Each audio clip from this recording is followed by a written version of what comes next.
Today, on Guess What I Found Out, we're going to discover some facts about why people in the southeast US are dying nearly a decade earlier than the rest of the country. Yeah, you heard that right. 10 years shaved off the scoreboard. And no, it's not just fried food, though I know some of you immediately thought it. Turns out, hurricanes are a lot deadlier than we ever gave them credit for. Just not in the way you think.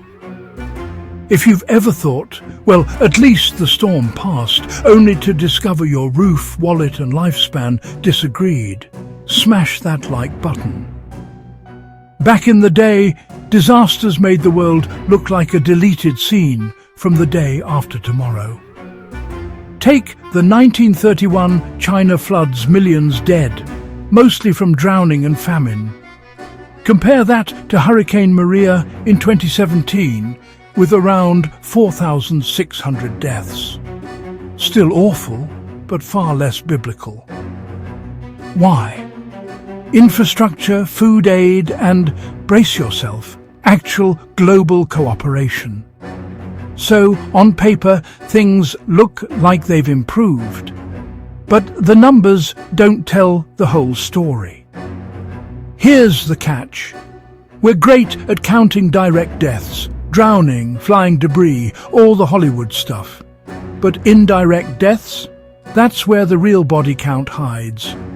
Heat strokes weeks later, heart attacks months later, chronic illnesses years later. Most don't even get linked to the original disaster. It's like blaming your college hangover on kindergarten juice boxes. Technically connected, but no one writes it down. If you love government stats that leave out all the important bits, go ahead and subscribe. I promise we'll give you the parts they forgot. A massive study of 501 US cyclones from 1930 to 2015 found the official 10,000 direct deaths. Cute, the actual toll. Between 3 and 5 million people when you include indirect deaths, more than all US battle deaths in World War I, World War II, and the Civil War combined.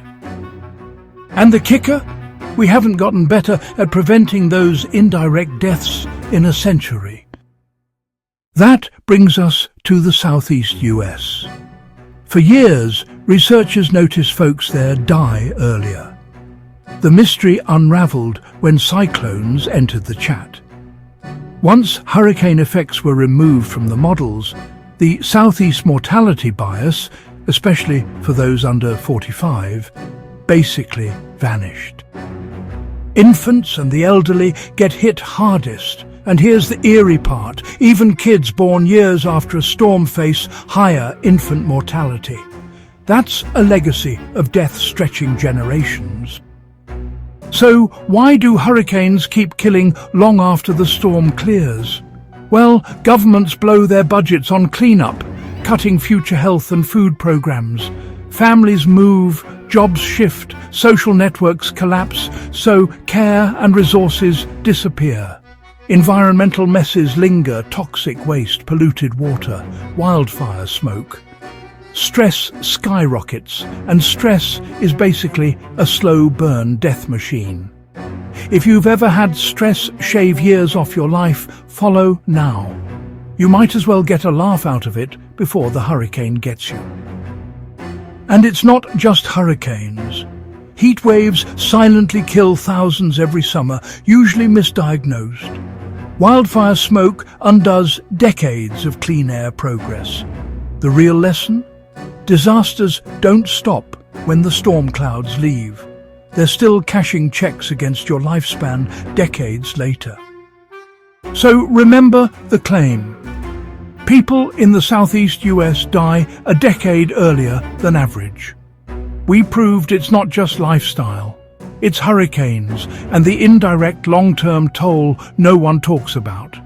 Hidden deaths, generational impacts, and a failure to prepare for the afterpart of the disaster. Curious George, what's the wildest hidden disaster effect you've ever heard of? Drop it in the comments. I'll pin the most mind-blowing one.